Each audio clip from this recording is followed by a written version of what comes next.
Morning, guys, girls. Rob here with you. And first thing I want to say is, um, don't forget 9/11. I don't think we ever will. Tomorrow, the 20-year, um, it'll be 20 years since. I don't like calling anniversaries for devastation events. 20 years since it happened. If you're a young person, weren't around during that time, turn your television on tomorrow morning. I'm sure it's CNN, CNBC, Fox, all those Fox News, they will kind of show you what happened back in that time.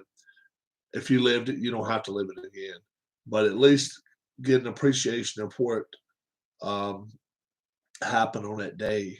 Um, it was devastating, and we should never forget it, and we won't. So, yeah, 20 years since that event happened would be tomorrow. Let's get to football. All right. We have, let's see, some of these teams I didn't write down their current rankings. Um, I think Georgia's number 2 in the country, so let me put number 2 right here. Let's start with Georgia. UAB at Georgia this week. Georgia played last week at the Georgia Dome. No, let's see. Georgia played Clemson and North Carolina. That's right. They played them down in Charlotte. They're playing into Georgia. They're playing in Georgia this week. That'll play a difference. But Georgia's offense is stagnant and stale. They have got to come around. They'll score some points this week.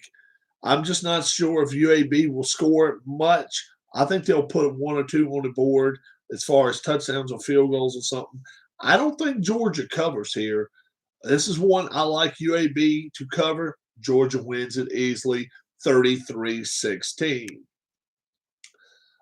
Colorado going to Texas A&M. A&M, they are happy to be in the SEC, and they're going to show it. 3 top 5 teams in the SEC right now.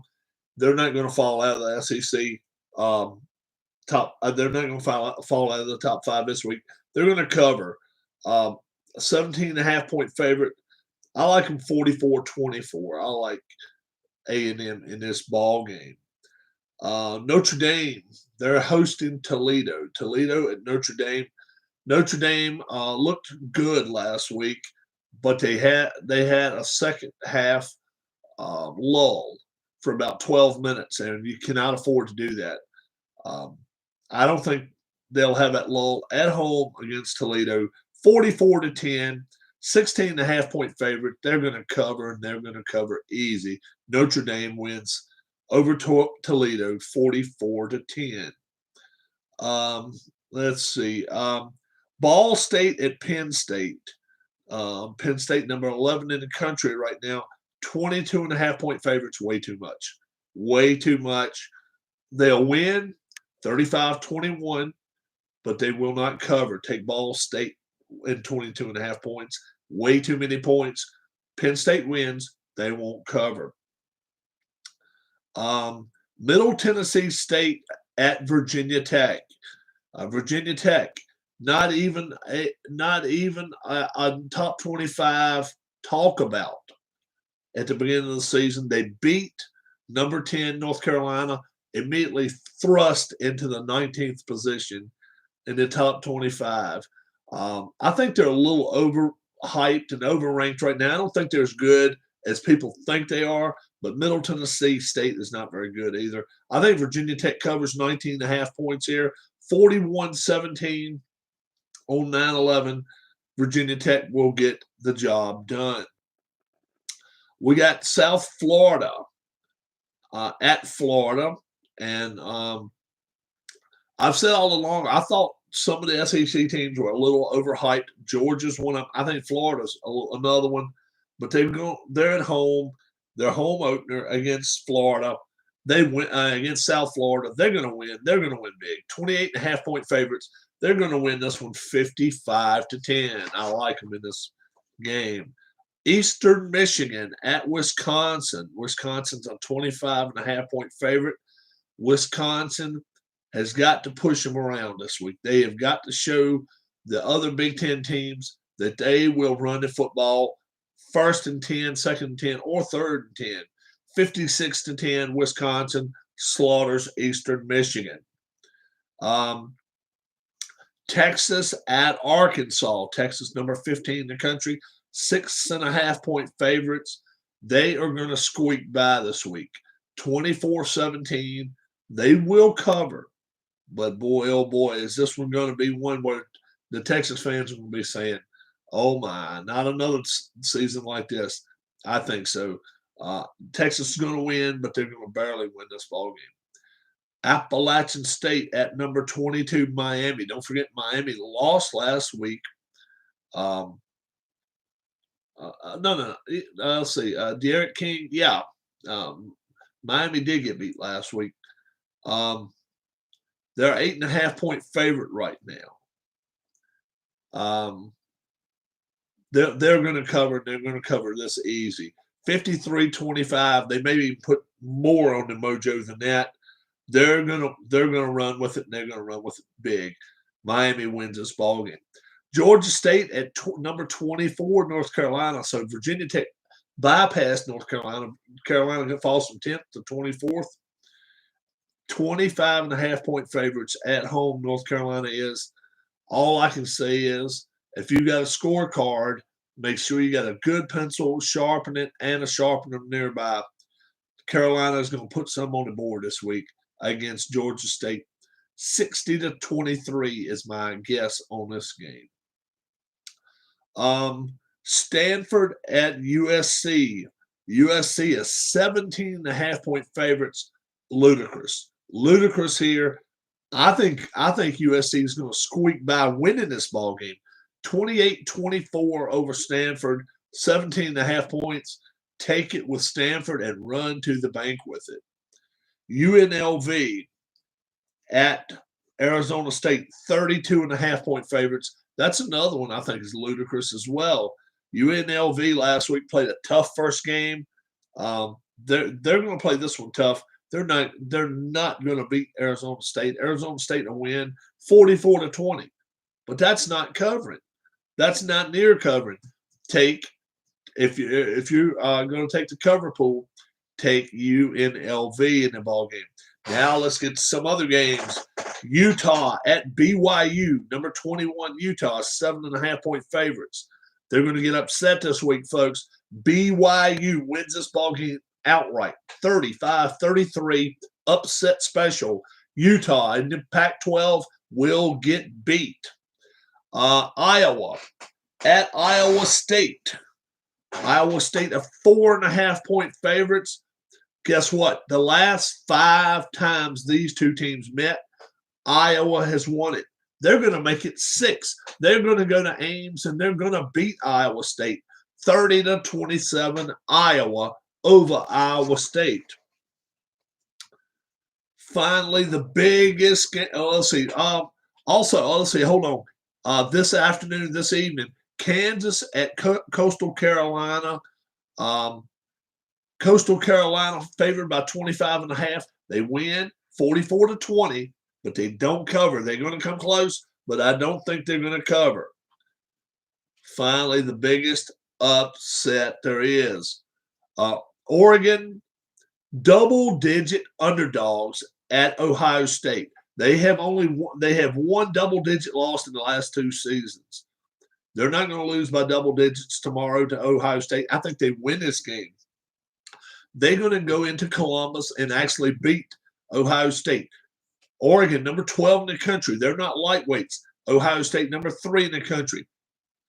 30-28. Oregon pulls off the upset, and the Big Ten's representative for the bowl series is pretty much done in right there, and they're going to have to then cash their chips in with either Iowa or a Michigan or a Michigan State team.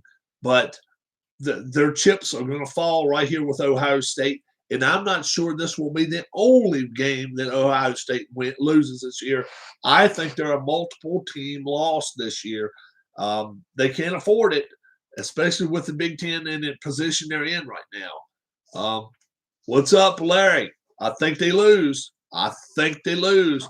Let me ask you this, Larry. Before the season starts right now, before the season gets underway, will Ohio State lose any games? Regular season, will they lose any games? I just want to ask you that one. We'll find out if he's a homer because, look, Ohio State does not have a team they've had in the past. They just don't. You don't think so? You say, I don't think many people think that. I think most people think they're going to at least lose one. They don't have an easy schedule. They got to go to Iowa. They got Michigan, Michigan State. Yeah, I don't think anybody thinks they're going to go undefeated this year. Very few. Maybe people, like I say, in Ohio, but I don't think they're with a new quarterback. You can't expect that. You can't expect them to go undefeated. They're not Alabama. They're not Alabama. They're not the juggernaut. They are not the team that can go out there. If 5 players get hurt, they can just go out there and replace them. They're not that team. We'll see. We'll see. I think Oregon wins this game, though. We'll see what happens. Let's see. Update, channel update. I gave a channel update last night. I understand that. My payoff pitch, so far, we've got a couple of games played. We can do it. Yeah, it can do it, but I just don't think it will. I want to find out from you guys the next game you want to see on the payoff pitch, one and done series. I'm going to just run them down. You get back to me. If maybe by lunchtime, I'll be playing this game. Maybe even before lunch, maybe 11 o'clock. So if you get back to me on the games right here, I can get these 2 teams out. I'm going to play with their opening day starters from 2019, okay? And as close to the opening day lineup as possible, with exception of I will play with a DH. Okay, these are the games if you want to pick them. The Braves and the Padres, okay? Tigers and Twins. Rockies and Rangers. A's and Cardinals. Giants and Red Sox. Blue Jays and Brewers. White Sox and Orioles. Marlins and Mariners. Diamondbacks and Dodgers. Royals and Pirates. Reds and Cubs. Yankees and Angels. You get to me about that. Whichever one we can get, I'll get the 2 teams out. I've got them in the boxes right over here. I'll get the opening day starters out. We will see what happens. It's looking more and more and more like Trevor Bauer will never pitch again. His lawyers are preparing to go to meet with the MLPA, the Players Association, to see if he can get his pay for the whole time that he signed his contract. The Dodgers are going to try to block his contract. I don't see any way in the world that Bauer's going to win this deal. If he's up on charges or going to be suspended by the league, how in the world is he going to get 3 more years or 2 more years of a contract that the Dodgers don't have anything to do with? They didn't suspend him. They didn't suspend him. He's been suspended by the league, and now he could be done for good. I'm hearing 2-year minimum suspension, and he probably won't pitch again. So the Bauer situation, it's going to be very, very hairy. If the Dodgers get stuck with that contract, number one, it will go against the salary cap. It will go against the salary cap. And number two, not only will it go against the salary cap, that going forward, they do not have an out with the situation. They can't pay. I mean, they have to pay him as the seasons progress. So they cannot hold back monies.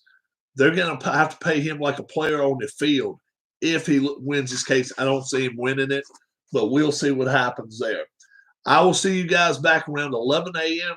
You let me know what game you want to watch of those games just now. If I don't hear something in a couple minutes, I'll go ahead and start just picking two teams out.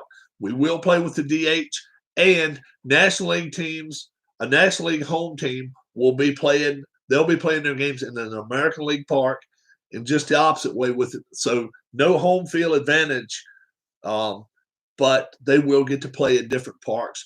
Rogers Center and where's the other place they've played already?